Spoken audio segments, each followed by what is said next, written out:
Praise lord. ఈరోజు దేవుని యొక్క దినవాగ్దానం సమూయేలు మొదటి గ్రంథము 26వ అధ్యాయం 25వ వచనము. నీవు ఆశీర్వాదము పొందుదువు గాక, నీవు ఘనకార్యములు పూనుకొని విజయమునందుదువు గాక.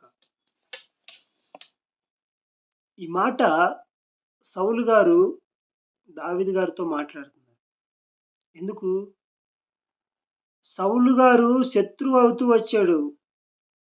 అతన్ని శత్రువు అయినప్పటికీ దావీదు గారు సుబుద్ధిగా ప్రవర్తించి దేవుని భయము కలిగి తన ఎడల చేసినటువంటి సౌలు అపాయములు చేయాలని పన్నాగాలు పన్నుతూ ఉంటే ఈయనైతే ఉపాయం ద్వారా తప్పించుకుంటూ ఉపకారం చేస్తూ వచ్చాడు.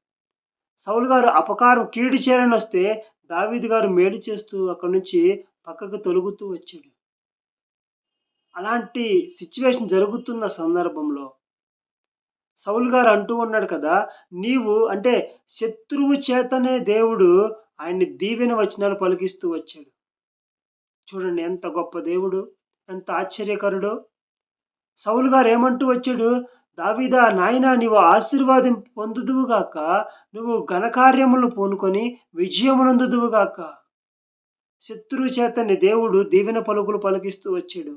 ఈరోజు నిన్ను బట్టి నీ ఇరుగు పొరుగు వారు నీ ఆఫీసుల్లోనో నువ్వు చేస్తున్న పనిపాట్లలోనో ఎక్కడైతే ఉద్యోగం చేస్తున్నా ఆ ప్రాంతంలోనో ఇతరులు నిన్ను దూషిస్తూ ఉన్నారా? అయితే దేవుడు అంటూ ఉన్నాడు, వారి నోటే నీకు దీవెన పలుకు, వారి చేత నీకు ప్రమోషన్, వారి చేత నీకు ఘన సత్కార్యములు చేయాలని దేవుడు ఇష్టపడ్డాడు. దేవుని ఎదుట నువ్వు ఈ దావీదు గారు ఏ రీతిగా సౌలు ఎదుట నివసించాడో, బ్రతుకుతూ వచ్చాడో, నువ్వు కూడా వారి చెప్పే ప్రతి మాటకి లోబడి ఉండు. దినాన దేవుడు వారి చేతనే నీకు ఘనకార్యము సత్కార్యములు చేయడానికి వారిని ప్రేరేపిస్తాడు.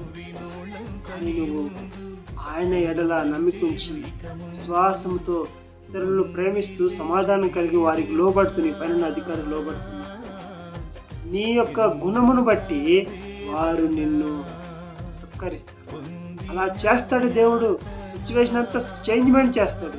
అప్పుడు దాకా శత్రువు అనుకున్న వారు ఒక్కసారిగా మిత్రులు అవుతూ ఉంటారు. ఈరోజు నువ్వు ఆశీర్వాదముగా ఉండుదువు గాక, నువ్వు ఘనకార్యములు పొందుకొని వాటిని విజయం పొందుదువు గాక. ఈ మాటలు మన జీవితాల్లో అక్షరాలు నెరవేరును గాక. ఆమేన్. Praise lord.